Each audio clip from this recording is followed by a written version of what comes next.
Buat teman-teman yang saat ini lagi perjalanan apa nih? Bukan mudik, arus balik ya, yang dari daerah yang ngabisin tiket, tolong ya, tiket bis, tiket kereta, tiket pesawat.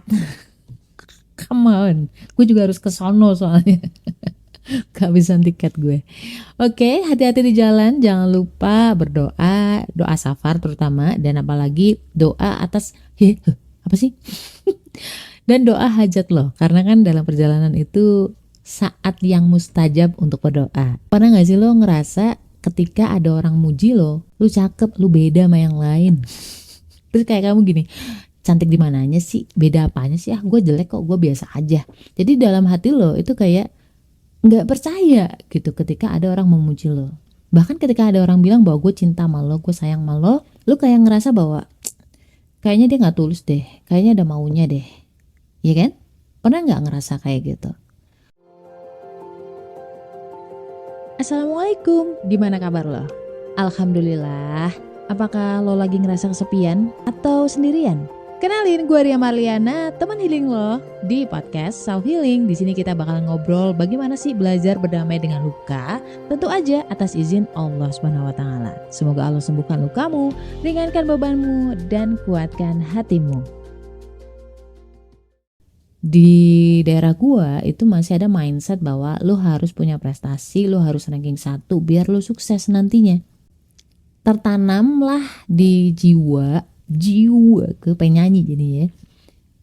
Lo bisa diterima kalau lo punya prestasi. Lo bisa disayang kalau lo punya kelebihan di bidang akademis. Kita baru bisa disayang kalau ada syaratnya. Sayang dengan syarat. Bisa disayangi tapi ada syaratnya, ada tapinya, ya kan? Kita tumbuh menjadi orang yang gak mudah percaya sama orang lain.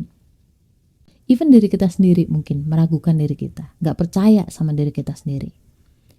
Akar masalahnya adalah ketika kecil selama bertahun-tahun kita dituntut sesuatu, dan kalau kita dan kalau kita gak mencapai tuntutan itu, kita mendapatkan perilaku atau sikap-sikap yang kurang enak. Prestasi dulu baru bisa diterima, baru bisa disayangi. Itu yang membuat diri kita itu nge-push to the limit ya, membuat diri kita keras sekeras-kerasnya sama diri kita sendiri. So buat lo yang sering ngerasa bahwa you're not good enough, lo gak cukup pintar, lo gak cukup cantik, lo gak cukup kurus, lo gak cukup manis, lo gak cukup kalem, lo gak cukup ini, dengerin gua baik-baik. Lo gak harus nurut sama standar siapapun, gak harus jadi versi ideal di mata orang lain. Karena kamu dalam versimu yang sekarang tuh udah luar biasa banget. Sekarang gue pengen lo pejamkan mata, kecuali yang nyetir ya, jangan nanti nabrak. Tolong pejamkan mata, tarik nafas panjang. Kalau misalkan saat ini di depan lo ada diri lo versi kecil, anak ini lo versi kecil itu gagal, entah gagal lomba, gagal untuk mencapai ranking 1 misalkan, atau lo membuat kesalahan. Dan semua orang sekeliling lo waktu itu ngomelin lo, jelek-jelekin lo, menghina-hina lo, merendahkan lo karena lo tidak berhasil.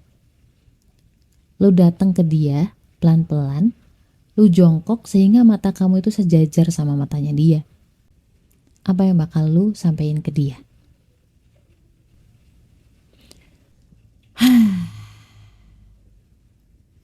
Agak berat ya. Dulu tuh gue mengalami kegagalan. Bukan kegagalan sih sebenarnya, tapi yang ranking 1 tuh gak cuman gue doang waktu itu.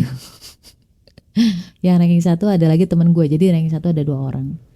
Dan reaksi keluarga gue tuh kayak bener-bener yang lu gagal, lu gak becus, lu pasti kurang belajarnya. Dan andai kata gue sekarang berdiri dengan versi kecil gue yang habis dimarahin habis-habisan, gue akan bilang ke dia, santai aja, gak apa-apa, lu keren kok. Sesederhana itu. Gue cuma pengen bilang ke dia, gak apa-apa, gagal gak apa-apa, lu berbuat salah gak apa-apa. lu tetap keren di mata gue. Lu akan mendewasa dan lu akan semakin kuat. Ketika penciptaan manusia ya kan, dulu malaikat kan mempertanyakan ke Allah, ibarat kata gini, yakin mau menciptakan makhluk yang bakal meneteskan darah sesamanya. Even setan sekalipun kan nggak mau tuh disuruh menghormat ke Nabi Adam. Kenapa? Ya nggak mau lah, merasa kayak apa anda gitu kan. Tapi Allah tuh belain kita. Allah tuh percaya sama kita gitu. Sampai Allah bilang kan ke malaikat, aku lebih tahu daripada apa yang kalian tahu. Intinya gini, gue tahu anak ini. Gue tahu manusia-manusia ini tuh bisa. Gue percaya sama dia. Ya kan? Kadang-kadang kayak gue nih misalkan kerja nih. Stresnya kita karena kita takut gagal, kita takut mengecewakan, ya kan? Terus akhirnya kita nggak diterima. Bener nggak? Itu kan akar masalahnya. Karena waktu kecil kita dituntut harus bisa ini dulu baru bisa disayangi. Itu membentuk karakter loh sampai sekarang. Padahal semenjak penciptaan manusia dari awalnya banget Allah itu udah memuliakan kita. Lu coba buka di surat Al-Isra ayat 70. Dan sungguh kami telah memuliakan anak-anak Adam. Allah menganggap kita itu berharga. Kita dibelain sama Allah ketika kita direndahin oleh makhluk Allah yang lainnya. Semua makhluk Allah ketika kita diciptain tuh kayak sanksi. Itu tuh makhluk adalah makhluk kejam, ibaratnya gitu. Coba deh, beneran. Dan di At-Tin ayat 4, sesungguhnya kami telah menciptakan manusia dalam bentuk yang sebaik-baiknya. Allah percaya dan Allah memberikan kita infrastruktur, fasilitas, sarana dan prasarananya juga. Nggak cuman gue percaya sama lu terus ditinggal gitu. Enggak. Allah itu kasih kita bekal. Allah nggak pernah salah menciptakan kita. Dan ketika kita lagi down, Allah ingetin lagi di Al-Baqarah 186. Dan apabila hambaku bertanya kepadamu tentang aku, maka jawablah bahwasanya aku dekat.